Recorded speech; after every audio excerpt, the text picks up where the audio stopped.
हरे कृष्णा कृष्णा कृष्णा हरे हरे, हरे राम राम राम हरे हरे। श्रील प्रभुपाद की जय, गुरुदेव महाराज की जय। तो जगन्नाथ जी की चरित्रावली चल रही है।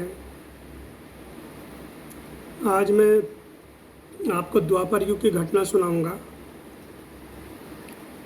कि जगन्नाथ जी का ये जो रूप है, ये भगवान कृष्ण का ये रूप कैसे बना।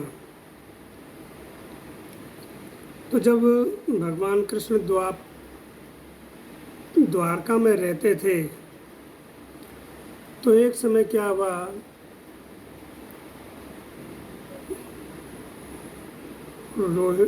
रुक्मणी सत्यभामा आदि ने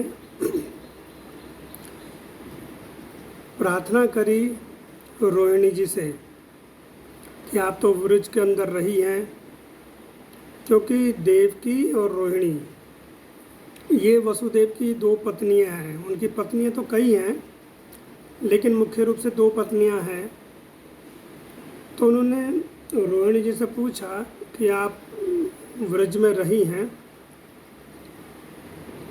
और कृष्ण बलराम को बचपन से, जो बालपन से है, उनकी लीलाएं ये सब देखी है, तो मैं वह सुनना चाहती हूँ। वह हम सब सुनना चाहती है, सभी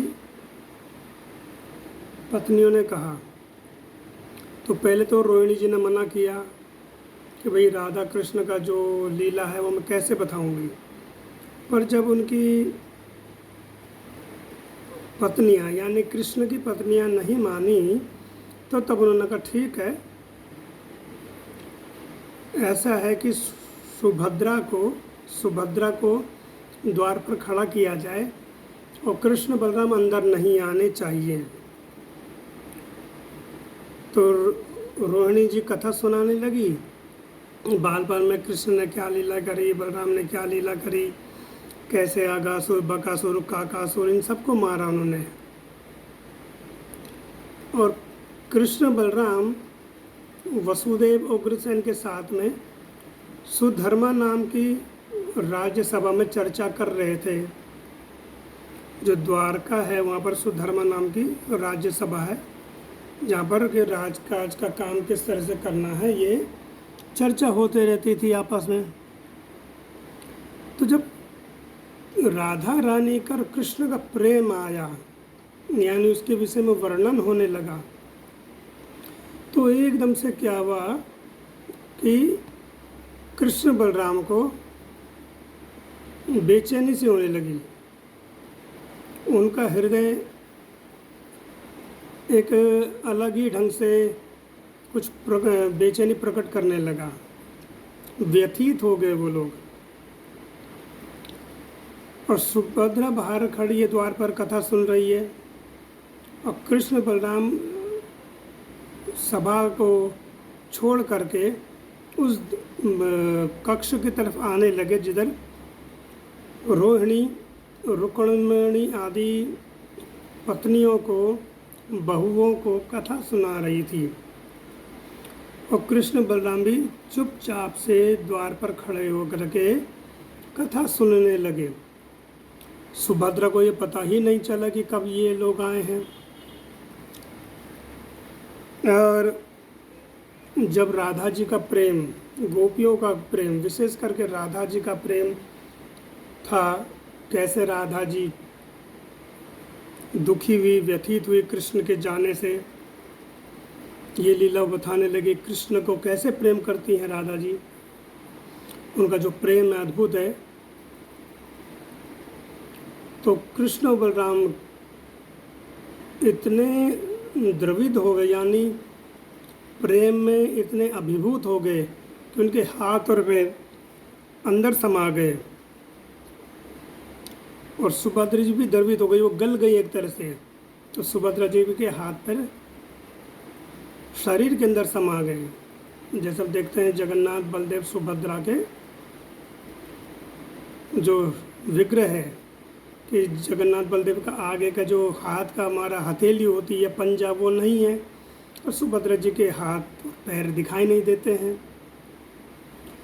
तो इतने प्रेम से अभिभूत हो गए तीनों के हाथ अंदर की तरफ सिकुड़ गए, पैर सिकुड़ गए।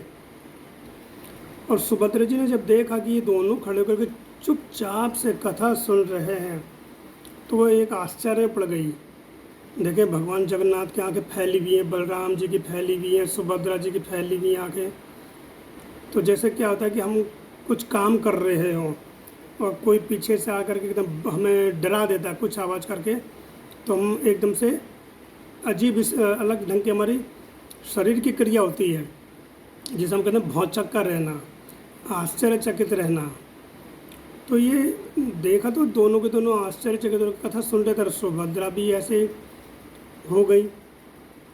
तो नारद मुनि रोज आया करते थे द्वारका में ये भगवान की अलग अलग ढंग के लीलाएं देखने के लिए। तो आज उन्होंने अद्भुत रूप देखा भगवान का। तो रूप देख करके बड़े आश्चर्य में पड़ गए और बोले, हे प्रभु, ये आपका ऐसा अद्भुत रूप कैसे है? आपके हाथ कहाँ गए, पैर कहाँ गए, नेत्र इतने विशाल कैसे फैल गए? तो भगवान ने कहा, हे नारद, ये मेरा क्या है, प्रेम अवतार है। कि गोपियों का जो प्रेम है वो सुन करके हम तीनों की स्थिति ऐसे हो गई है। तो नारद ऋषि ने कहा कि प्रभु आप ऐसे ही रहिए।